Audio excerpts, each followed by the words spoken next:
I'm happy to be here in Dilworth. It's finally above zero for the first time since I've been here. A couple of things to update. We had reviewed 38 research proposals with the production research team. 11 of them were accepted, 10 of them were rejected, and the rest are up for discussion. We will meet on the 31st of January to do the final evaluation for projects for FY23 that should be going before the board in the first week of April. Another little bit of good news. Who uses dicamba in here? Rules didn't change from last year. Just hot off the press. Just got notified from MDA they're going to have the same rules as last year. We're going to talk about weeds. First project is herbicide-resistant water hemp management. Project managed by Devlin Serenge and his graduate student. When you start looking at weed control, you need to start figuring out where the lock spots at. Weak links. Most of us are relying on the pre-emergent herbicides right off the bat. Those of you that's given up on them have found that weeds evolve pretty quickly to where over-top applications don't work. Then we have a post-emergent herbicide with some cultivation, crop competition, roguing, harvest weed seed control. These are old ideas that are coming back in vogue. You guys are going to see a lot about harvest weed seed control. We've even got a project in front of our group here in Minnesota to look at desiccation. Something used in the South quite a bit, but they're trying to terminate that crop so they can harvest it. We're having some green stem problems here, and we're having escapes from their water hemp at the same time. We can use a paraquat mix, desiccate that plant, and knock that germination of that water hemp weed seed down at the same time. So we're investigating that this year. The big thing is to control it in the seed bank. There's only one of those weed seeds out there per acre in that seed bank. You're not going to have much of a weed problem. If you got 1 million of them out there, it's going to be a problem. One of the things I've found about the research as I've looked into it, you can have essentially, they've got a couple of studies now that they've gotten the seed bank down to 5% of what the original seed bank number was. Had an escape year where the weed control didn't work. They were back to 95% of the original weed seed populations. So it doesn't take long for an escape to blow up your weed control program. Now let's see if I get it pointed in the right direction. Know when your weeds will emerge. Soybean planting is here. Kochia is here. So a pre-emerge package can help with that and a burn down. Giant ragweed is burn down. You get down to water hemp here, it doesn't emerge until well after the soybean planted. The soybeans are usually up by the time water hemp starts emerging. So you've got to get a long-term residual with your soybean planting with your pre-emerge package here. You're planted here to the last week of April. Water hemp's coming up the last week of May. You've got to have enough pre-emerge package residual herbicide activity to carry you this far. And then what we're standard recommendation now is a second application with your post material, have another residual in there.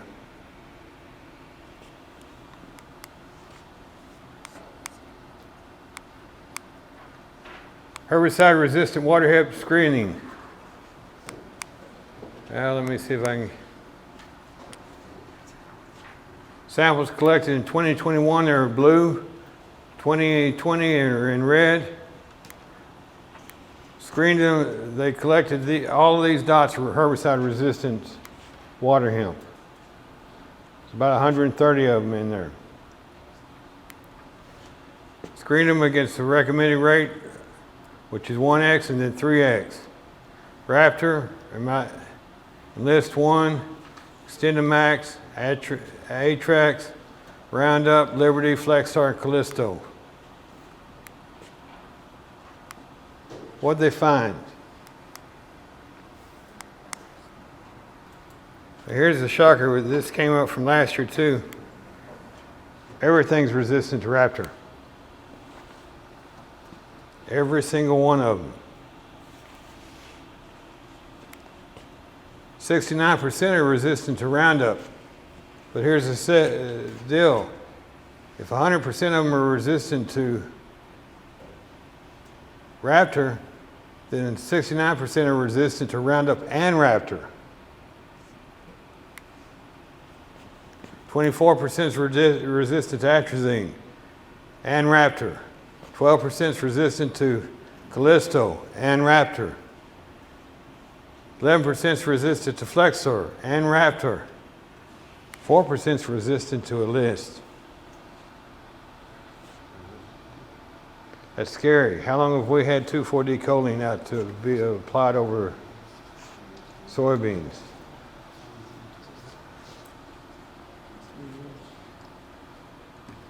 2-3 years. Very short period of time. How come you have Extendamax at 0? That just... What's that? Extendamax you have at 0, that seems... This is the samples that we've sent into this year, 2020, 2021. I fully anticipate to see, we're seeing the resistance pop up in the Mid-South, seeing it pop up in Missouri. It's headed this way. We know it's headed this way. It's how quickly it happens. One of the things I wanted to point out, and that's the point you were making. Hold it up a little closer to my mouth. 1X rate didn't necessarily kill it. 3X rate smoked to the extended max. This Enlist 3, or Enlist project, 2,4-D choline, that's a real sick water hemp plant, but it ain't dead. And that's the 3X rate. That's the difference between resistance and tolerant. We're already seeing some that can tolerate that full rate, but we don't know if it's because somebody did something wrong. Got a little skip, the rate wasn't quite mixed, maybe some antagonism. But when you got it up to the 3X rate, it smoked it.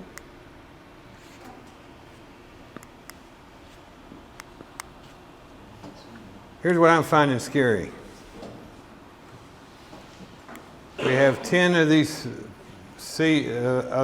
plants that had 4, 5, and 6-way interactions, meaning that they were resistant to 4, 5, or 6 herbicides. This really tells me that we've got some metabolistic resistance developing, meaning that these plants have now gotten to where they're resistant to multiple herbicides because instead of being resistant to the herbicide itself, they've developed a way to metabolize that herbicide and sister compounds.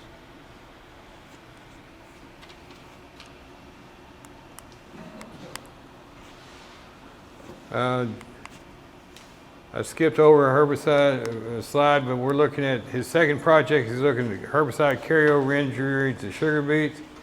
That's a problem.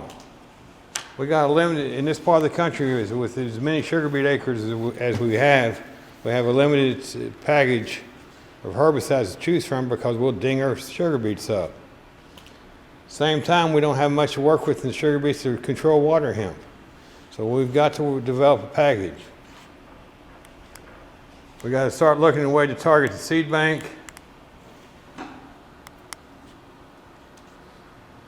So this project was to evaluate the impacts of soybean row spacing and herbicide programs for weed control, soybean yield, and the soybean sugar beet rotation. And Tom Peters has said this: if you want to control herbicide-resistant water hemp sugar beet, you got to manage in the other crops. So you got to look beyond this year. Study was conducted at 3 locations. We're only going to report on Franklin and Rosemont. This data is still to be analyzed. It was done at Moorhead. Row spacing is 22 inches and 15 inches. This is something I don't like about this study. What's the difference between 15 and 22? 7 inches. I'd say there's probably going to be a bigger difference if it was 15 and 30. 7 inches may not be enough to make a difference. But this is what we're looking at with sugar beets with you guys. 22 inches is pretty much a standard. Then we're looking at enlist 3 herbicide. Weed control programs, a low input herbicide program. Second is a high input, then a high input plus weed seed control. First 2 treatments are non-treated control, weed-free control. When they say weed-free in academia, that means they took a graduate student out there and he picked weeds every week. Low inputs are Valor, pre-emerge, or Outlook is pre-emerge. Valor followed by Enlist 1, post-application. Outlook followed by Durango, which is Roundup, post-application. What did they not do there? They don't have a residual. Yeah, they don't have a residual. Next 2 treatments, Valor followed by Cobra plus Warrant, followed by Enlist plus Durango. Verdict followed by Liberty plus Warrant.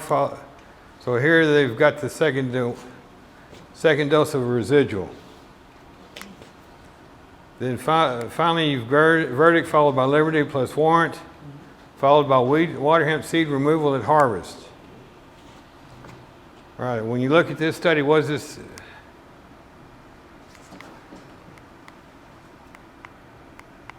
Well,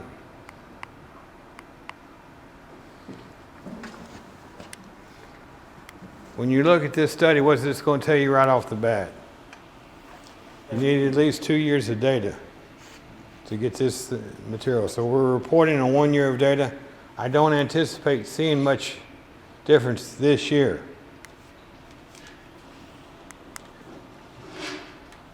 Early canopy closure. Narrow row, wide row. 2021, which is Franklin. 2022, which is Rosemont. The canopy closure was strongly affected by row width in Franklin. Not so much in Rosemont. What's the difference? How late they get planted this year? Just didn't have enough time to really see that difference. When you look at the water hemp control, 2021, everything works. This is the on-farm study at Franklin.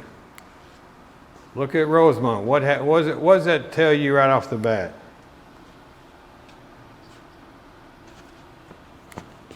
Rosemont's water hemp is definitely Roundup resistant, glyphosate resistant.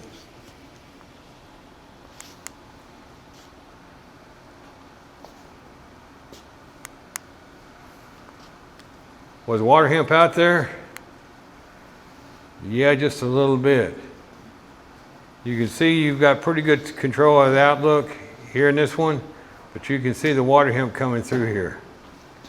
We've got excellent control with these treatments of water hemp.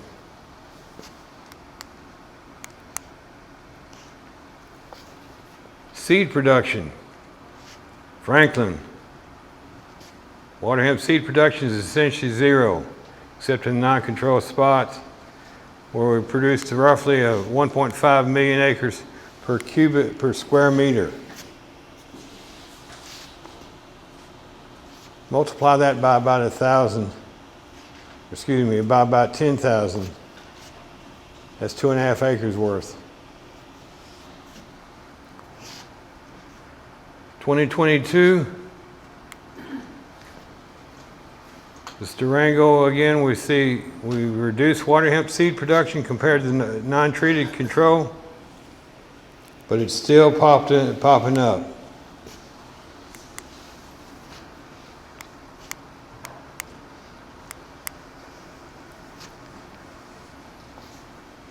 One of the things that happened with this row width, we got canopy closure. We had increased yield in the narrow rows. So the 15-inch row still shows us a yield bump. We just didn't see a weed control bump.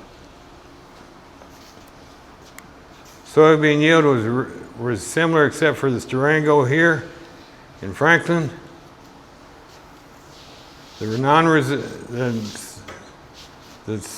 The two non-residuals are where we didn't have a residual applied in that second pass. We had significantly lower yield compared to those with residuals on the second pass.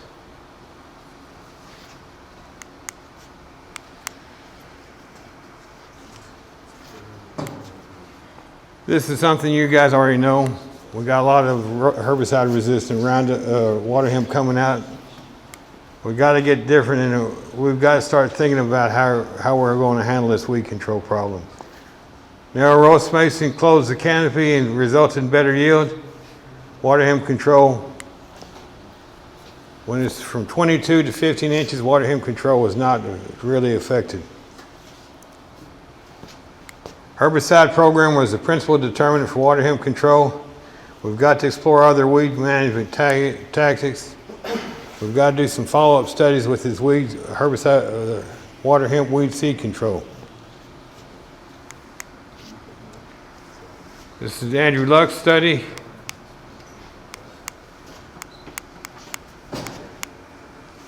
This is about the 5th year of Andrew's projects. He started looking at two-pass systems, single active ingredients, variable rates, 20/20 standard curve based on variable rates.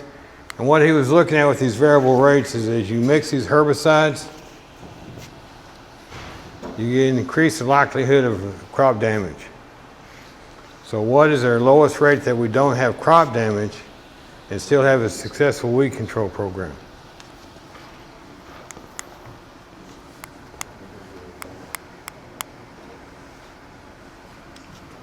Crop safety, again, the goal here is to look at crop safety and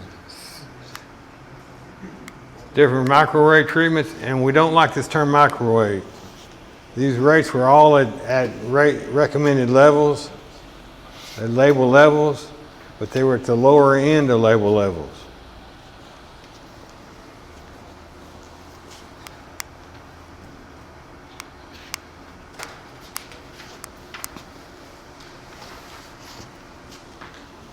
Take a little bit of time here for experimental design.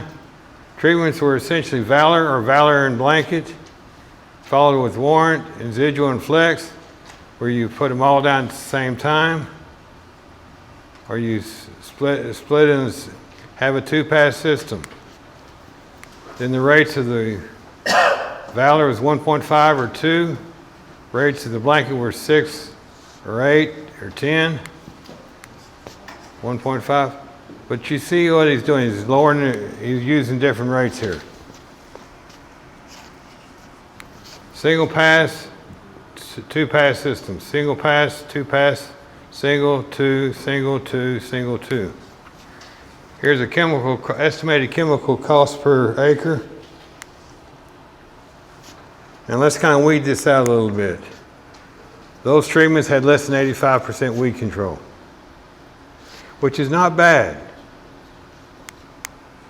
These treatments had less than 90% weed control. These treatments had less than 95%, which gave us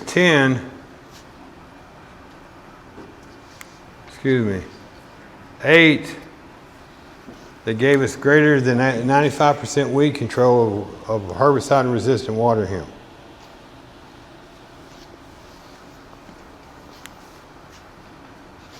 "95 for nay, 95 for nay, 97 for nay." The A is a single pass system only. AB is a double pass. It's a two-pass system, both residuals.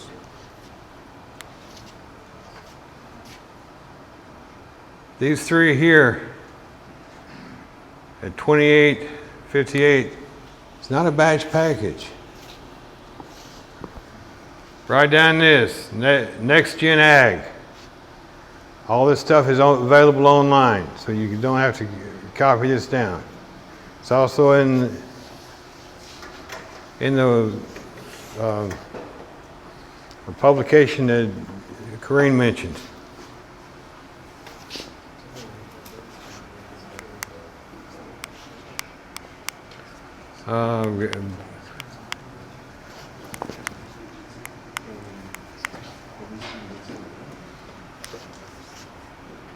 Let's see what I was going to say about this. One of the things that Andrew pointed out in 2021, we had a dry spring, and the activity at day 28 was low on a number of those products. But you guys, I'm going to pick on you a little bit. You know that when things are dry in the spring, herbicide packages don't necessarily work real well, do they? Yep. Yep. And he knows it because he's complained to me about it a couple of times.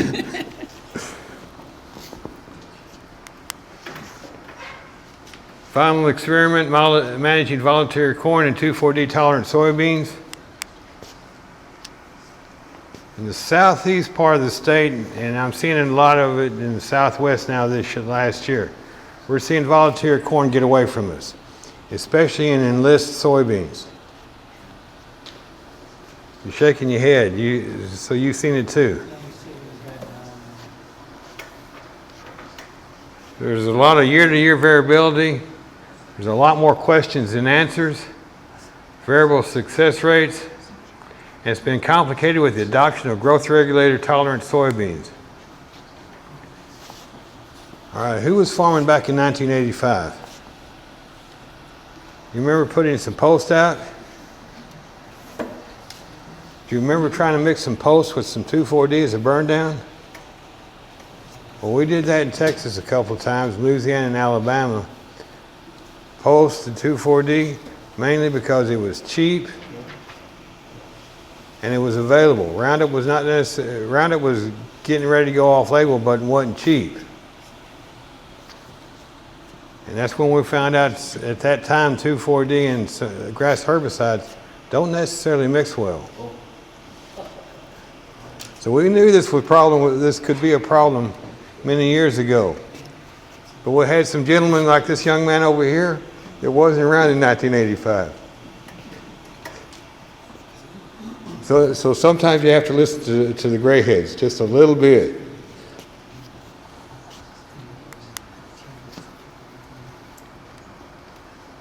The adoption of these Roundup, these 2,4-D and Extended Max herbicides varieties are going up. 2021 survey found 53% of Minnesota farmers planning to plant E3s, 19% planning to plant XtendiFlex, 32% plan to plant XtendiMax. We have 102 or 3% of the farmers plan to plant a growth regulator soybean. How am I doing on time, Screen? 5 minutes. I gotta hurry up. We know antagonism was known to occur from past research efforts. Assure 2 has been more impacted. Select Max has been shown. It's a matter of rate, timing, splits, and adjuvants. Objectives was this first one right here. What's the most cost-effective herbicide program for weed control in volunteer corn? Evaluate potential for herbicide antagonism.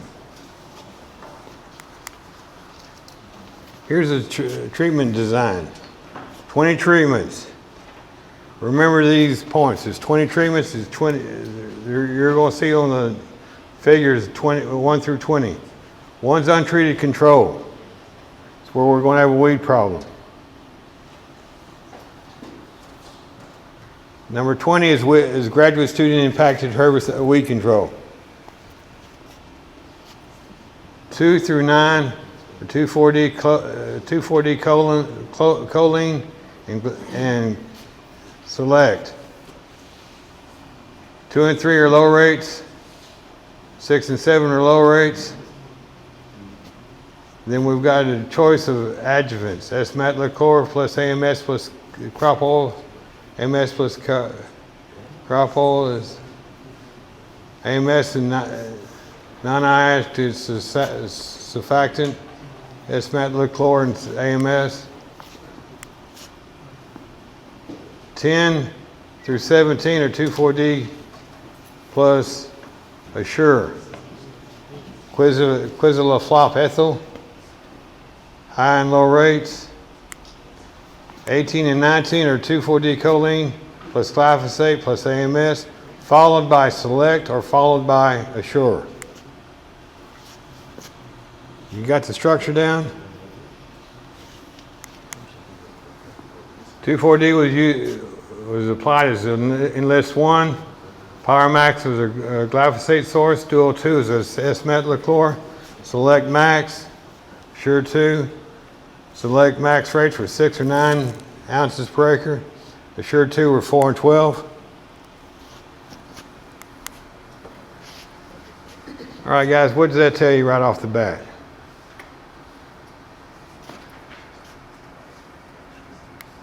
$10 and $11 are low rates of Assure. 14 and 15 are low rates of Assure. 3 is a low rate of Select. We got a little bit of antagonism found in the Select plots, a whole lot found in Assure.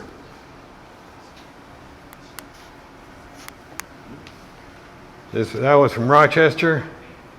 Here's the soybean yield. Non-treated weed control. Weeds hammered us. Weed free. 52 bushels. 10, 11 is Assure. 14, 15 is the low rate of Assure. It's number 3. It's about 50. So the Select, with the Select product, 2 minutes, I've got to hurry it up. Select products, you didn't see a yield impact. You did see a big yield impact on the Assure products. Let's skip through the Wasika. As we get more complicated herbicide mixtures, we're going to see more of this happen. And we know this is going to happen because back in 1985 when we were brewing our concoctions of herbicide packages, this happened on a regular basis. We've already told you guys now that you've got to have a layered system with residuals at pre-emerge and residuals at the second post-emerge package. So that's immediately with the post-emerge package, at least 2 different herbicides.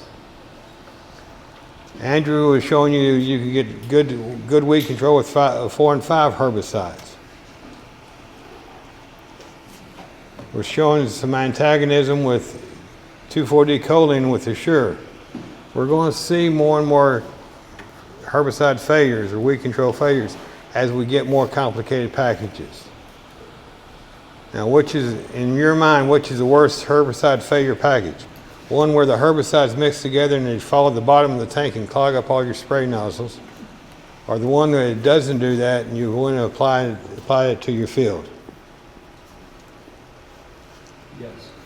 Yes. One of them you'll know immediately it didn't work because you can't get it out of the tank. The one you get out of the tank and doesn't work, it's just going to cost you money because it's going to really impact your yield. Any questions? Thank you so much for your time. Appreciate it.